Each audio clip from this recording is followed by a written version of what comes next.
का। लेकिन यह चुनाव जो वर्तमान समय में है, यह बहुत महत्वपूर्ण चुनाव है। यह चुनाव हमारा व्यक्तिगत चुनाव नहीं है, हमारे व्यक्तिगत रिश्ते नातों का चुनाव नहीं है,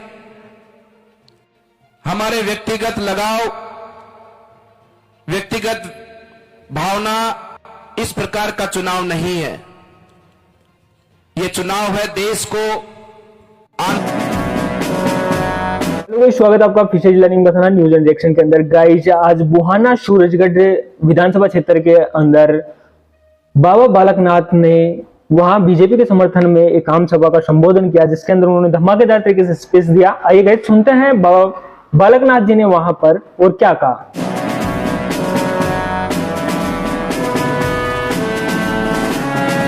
जाना चाहते हैं। यह चुनाव है कि आने वाले समय पर हमारा देश, हमारे देश के 140 करोड़ लोगों की वो सभी आशा अपेक्षाओं पर खरा उतरे। उस प्रकार से हम कैसे देश को आगे बढ़ाते हैं, ये उसके निर्णय का चुनाव है। इसलिए मेरे मतदाता बंधुओं, इस चुनाव को व्यक्तिगत बिल्कुल भी ना लें।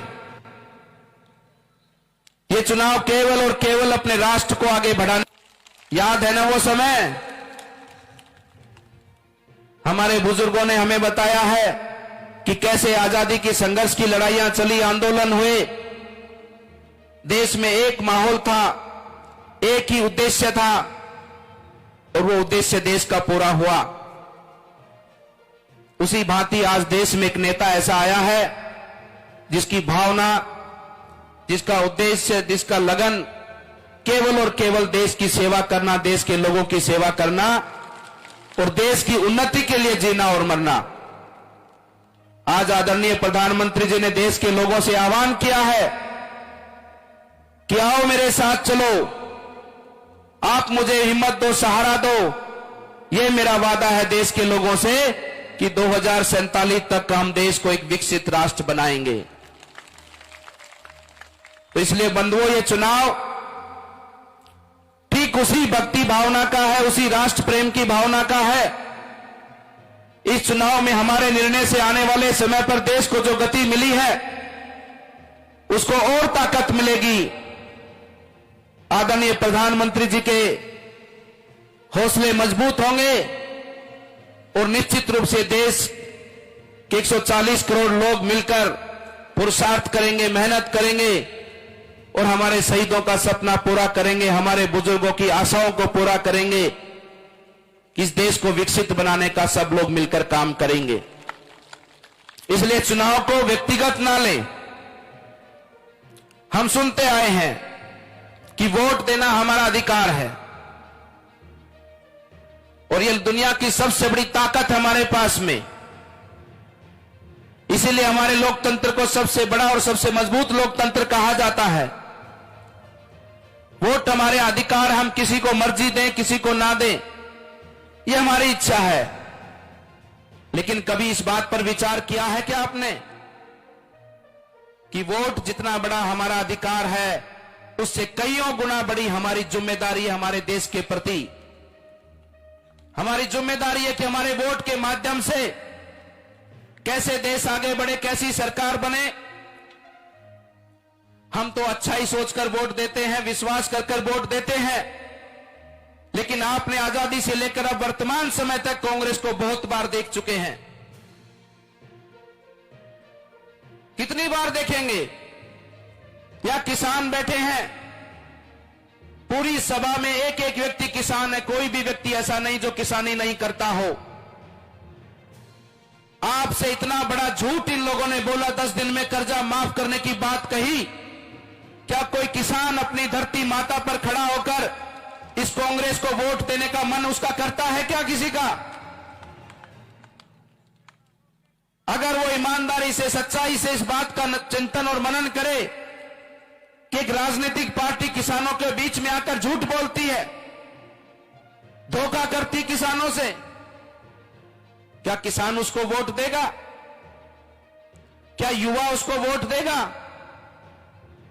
हमने तो विश्वास में आकर वोट दिया था, लेकिन बार बार ये कांग्रेस वही काम करती है, क्योंकि कांग्रेस कभी भी नहीं चाहती कि देश का किसान, देश का गरीब, देश का युवा आगे बढ़े।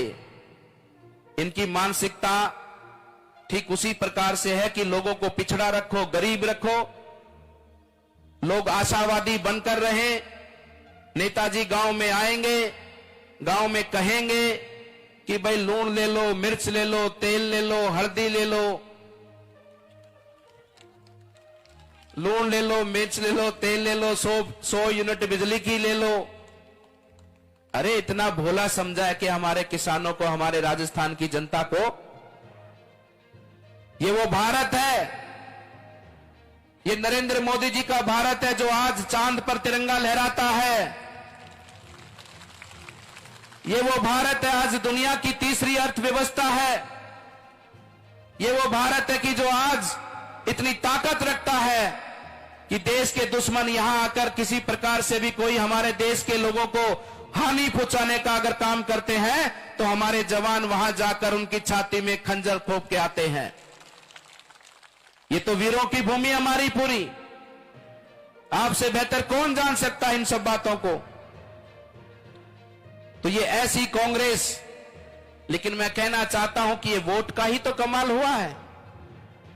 हमने विश्वास कर इन पर वोट दिया और इनके वोट के कारण आज राजस्थान को जो अपमानित लज्जा का सामना करना पड़ा पूरे विश्व के सामने, इन कांग्रेस के कारण राजस्थान का युवा दर दर की ठोकरें खाता है। एक नहीं 17-18 बार पेपर लीक होता है, पेपर बेच के खा गए कांग्रेस के लोग। इस कांग्रेस के कारण राजस्थान में जिस प्रकार से गुंडागर्दी चली है, फिरौती मांगी जाती है, वसूली की जाती है, और इनके विधायकों के द्वारा जिस प्रकार से अवैध रूप से जमीनों पर कब्जा करना, खनन पर कब्जा करना, ये सरेआम हमको देखने को, सुनने को मिलता है।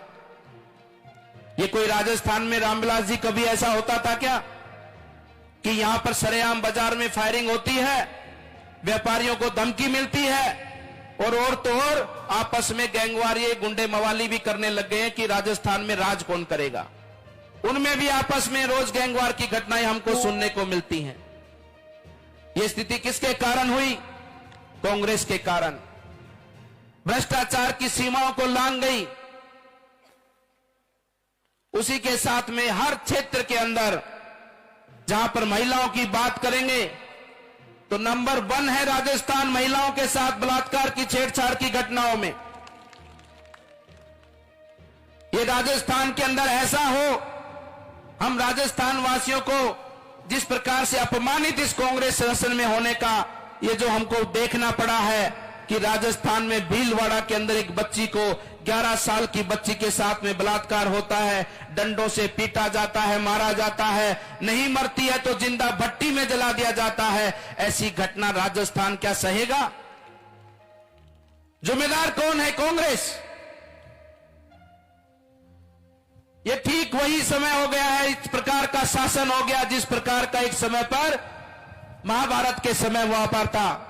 उस समय पर भी अधर्म का शासन था। सत्ता के लोभी सत्ता पर बैठना चाहते थे, सत्ता छोड़ना नहीं चाहते थे, और उनके कारण जिस प्रकार से अधर्म का शासन हुआ, द्रौपदी का वस्त्र हरण हुआ। आज राजस्थान में भी भीलवाड़ा के अंदर एक हमारी बहन को निर्वस्त्र करके सरेआम बाजार में घुमाया जाता है। ये ऐसा अधर्म का शासन राजस्थान में है। इसलिए बंधुओं, हर जगह पर देख लो तुष्टीकरण की राजनीति, तुष्टीकरण की राजनीति की पराकाष्ठाओं को पार किया है। हमारे हिंदू सनातन धर्म के पर्व त्योहारों पर फतवे जारी होते हैं, धारा 144 लगाई जाती है कि आपकी यात्रा नहीं निकलेगी, और उधर उदयपुर में पीएफआई को परमिशन दी जाती है कि आप निकालो यात्रा, कोई आपको रोकने वाला नहीं है। गाइस, आपको हमारी लेटेस्ट अपडेट वीडियोज आपको अच्छी लग रही हो तो प्लीज चैनल को लाइक, शेयर और सब्सक्राइब जरूर करें। मिलते हैं जल्दी ऐसी नई लेटेस्ट अपडेट के साथ। तब तक के लिए जय हिंद, जय भारत।